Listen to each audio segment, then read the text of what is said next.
Hey guys, it's Lisa, and this is Marnie, MsGoldgirl. You probably all know her, but if you don't, Marnie and I have both been on YouTube. February will be 15 years. I just celebrated 13. A long, long time. And we would like to share some of our best tips with you for those of you that might be thinking about starting a YouTube channel. We've talked about this a bunch, and then we knew we were coming to this Like to Know It conference. That's where we are right now. We're actually in Marnie's room. We're going to do 5 tips here on my channel, and then I am going to be on her channel, and we're going to do 5 more. So of course we will link that video and her channel below. So it's nice to meet all of you who are new to me. I cannot tell you how excited I am to be in the same room as you. We talk every day, but I live in San Antonio, Texas. You know that Lisa's in North Carolina. But anyway, we're gonna jump right in. Lisa's gonna start with her 3 suggestions. I'll give a couple, and then I'd love it if you come on over and see me over on my channel. Yes, and of course, if you have any questions, please leave them below because we would love to help you if you would like to start, especially if you are around our age. I know it can be intimidating, but really now is such a perfect time because your children have probably grown up.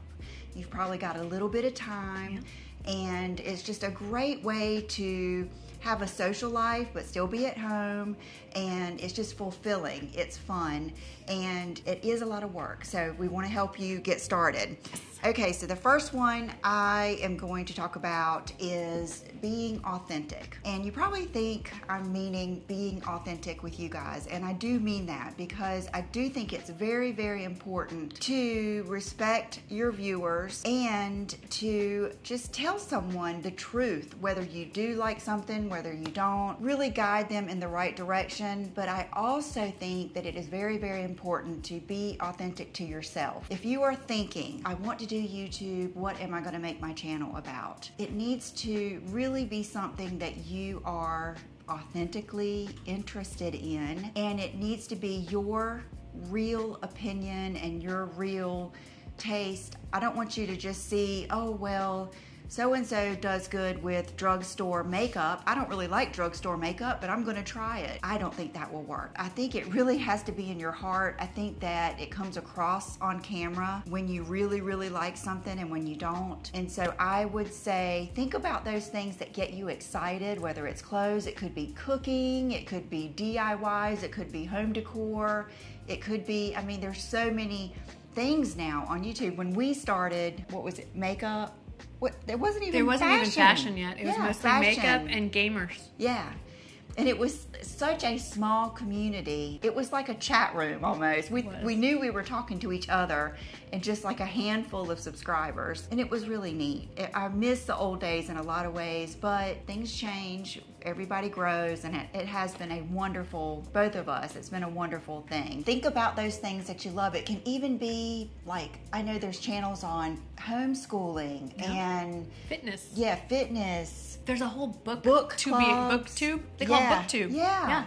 So just anything, make it something that you're really, really passionate about and that you love talking about, because that kind of goes into some other things we're going to talk about. So I will leave that there and I will pass it to Marnie. Okay, so we have some very big picture things like the first point, and then we have some more concrete tips as well. Like technical tips and stuff. And we're going to kind of piggyback off this one. I think good lighting is key, and the best lighting is what we're using. Natural light. We have a camera set up. In fact, while I'm talking to you, I will take a picture of this and I will send it to you so you can use it. Okay. So that you can see what it looks like. It is not fancy. You do not need to invest a lot. We're going to talk about that later. Straight on light, maybe a little bit diffused through some window shears, is the best light you could possibly use. You don't need to invest a lot. You don't need a whole fancy setup. Those are fun too. But if you're familiar with my videos, you'll know that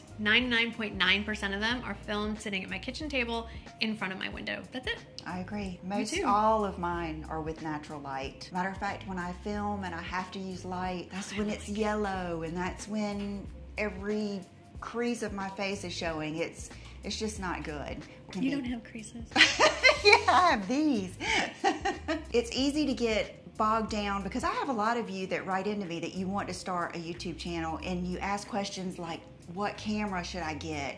what kind of laptop should I get? It's easy to get bogged down in all of those things when honestly, you can set your phone up at a window and get started. But there is one important thing. Well, there's a couple. Yeah, the sound. I took this for granted. And me too. In the beginning, I mean, when I started, it was on a laptop, just on a webcam. And then we've progressed, and I was still using the volume on the camera. Right. And once we upgraded to the microphones, it really, I feel like it is night and day. Should I show them my microphone? They're wireless. Yeah. I stuff it in my bra. Yeah, it's an old school way to do it. Well, if you have a bra that'll give you good. My grandmother had this little thing that it hooked around and snapped. It was like a little wallet she put down there. No. Yeah.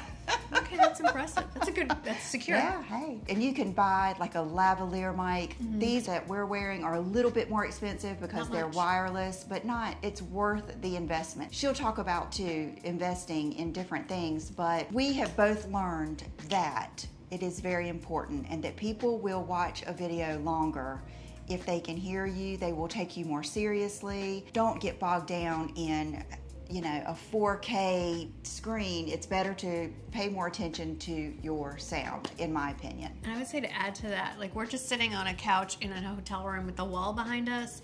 You don't need these big dramatic sets and all that. Oh my gosh, yeah. If you're gonna film in your room, make the bed behind you. If you're gonna film in your kitchen, get the dishes off the counter. People wanna see you and they wanna be able to hear you. Yeah. And the rest is just extra. And warning, anything that is in sight, be prepared to be asked about it or criticized for it, or just that's something you have to pay attention to. Oh yeah, you had some comments. Yeah. This is a big one. I just had a DM the other day. It was someone asking about starting a YouTube channel. And one of the first things that I tell women is you have to be tough and be able to take constant criticism. That takes a while to get used to. It took me a long time. I have cried. I have gotten upset. It's not funny. Now we can laugh at it because it's taken us combined 27 years to get to this point. I didn't expect everyone to like me, but I didn't know that mean people like that were out there, and I really had never come across many mean women. It's the way it is. And I know that we put ourselves out there. I feel different ways about that. I just still think you should be kind, yes. But it's tough. It does wear on you. And even if you are a confident, strong person, it's in your head.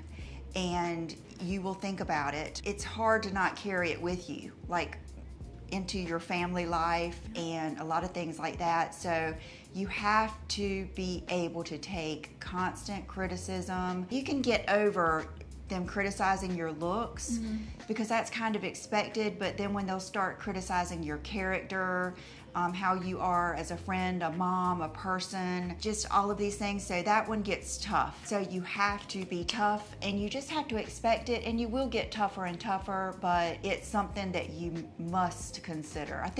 I remember my first hater comment. Do you remember your first hater comment? No. I mean, there's been so many. Oh my Oh, God. yes, I do. Yes, I do. Yeah, I had two of them I remember. One of them said, ooh. They always start with that. Yeah, ooh, you look like I think it was a rat or something. And then I had blue nail polish on one time, and one person said that they hated my nails, that my nails looked like monkey nails. Do monkeys have blue? I'm sorry. I thought they had blue. Okay, mine, I think there were two really close together. One did not like the color of my hair, and looking back, neither did I. But at the time, it's just ugly. Like your hair looks too yellow or something to that effect, and then my nose I looked like a witch. Yeah, I get it. And I get that all the time. And the appearance, you can start to laugh it off, because in the same video, I will get comments from the same video. You look too old. You look too young. You are getting fat. You are too skinny. In the same video. So appearance comments don't bother me as much anymore. I will add to 100% to what you're saying I agree with, but also you need to know who you are. Oh, If you are coming into this as an insecure person and you don't know your own worth and you don't believe in yourself, I think the world is going to be a difficult place, and the business world in general is going to be hard for you. Yeah. But this, whatever you want to call it, this community will be especially difficult for you. And I think that's why it's easier for us as older women to go into this. We already know who we are. I'm 50 years old. I don't need to get my self-worth from a stranger on the internet. So yeah, you definitely, if you come in with self-confidence, not arrogance, but self-confidence, then it does help. Yeah. And I heard an interview with Bethany Moda like 10 years ago. She was one of the OG YouTubers. I don't know if she's still around or not. Her. And someone asked her how she dealt with that. And she said, I don't give weight to the hater comments, just like I don't give weight to the extreme superfan comments. Because that's true. Either extreme, they don't know you in real life, and you're more in the middle. And the comments that should mean the most to you are the people who know you in real life.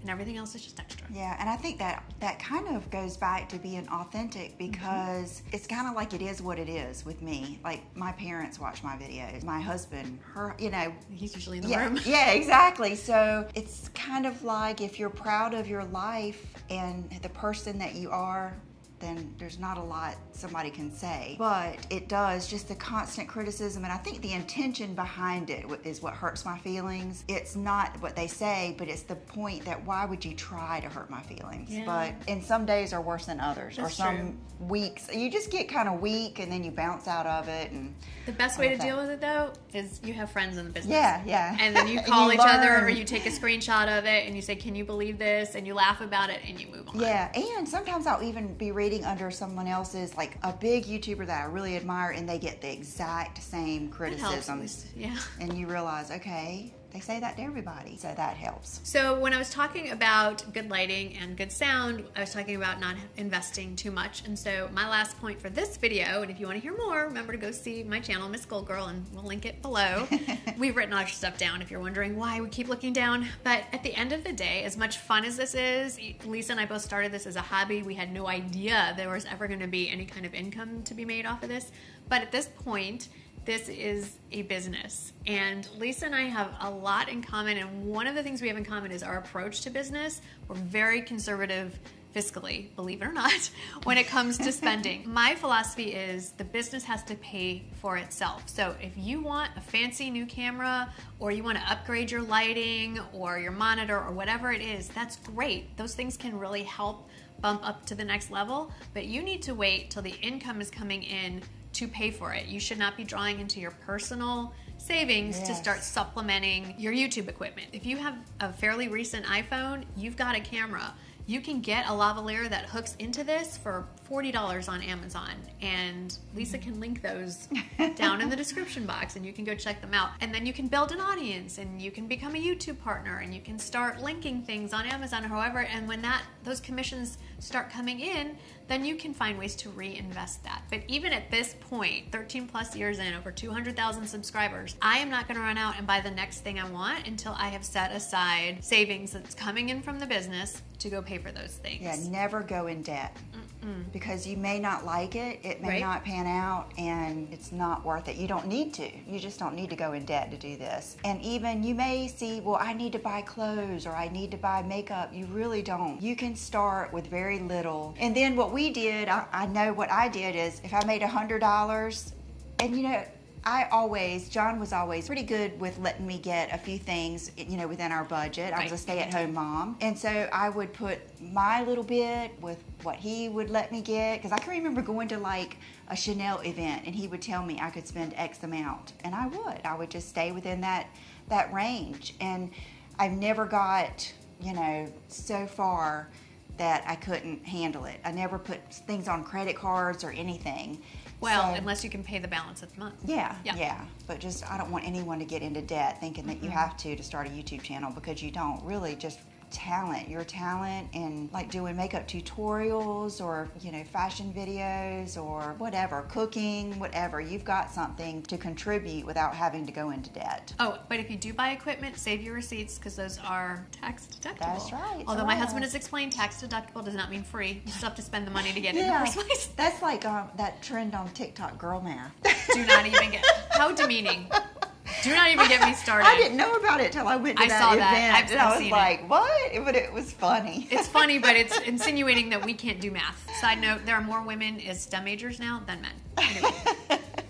My last point is to be consistent. So many people, they do a video and then they wait like 2 or 3 weeks and then they do another video and then they're like, oh, I haven't gotten any views. You have to not only be consistent so that people are looking for you and expecting to see you at least once or twice a week, plus each time you do it, you get better and better. You get better on camera.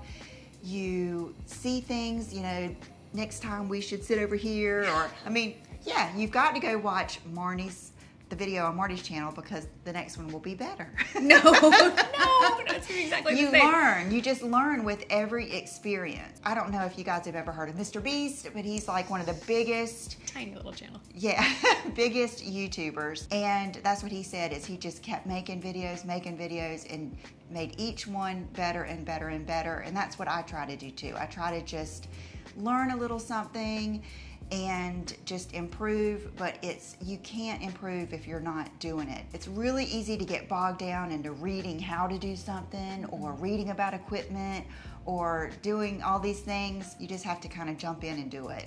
So I would say being consistent, I would say that's probably helped us. That's one of the biggest things. Oh yeah, and it was one of the things that YouTube sort of taught us in the very beginning when they would do their little creator classes and stuff. Yes. Have a consistent posting schedule. Yes. It's the easiest and best way to build an audience. I agree. Great advice. Well, I hope that you have learned something throughout this and enjoyed our little conversation. And don't forget to go over to Marnie's channel and watch our next 5 tips. We hope that we can help you guys, and we'll see you over there. Bye-bye. Bye.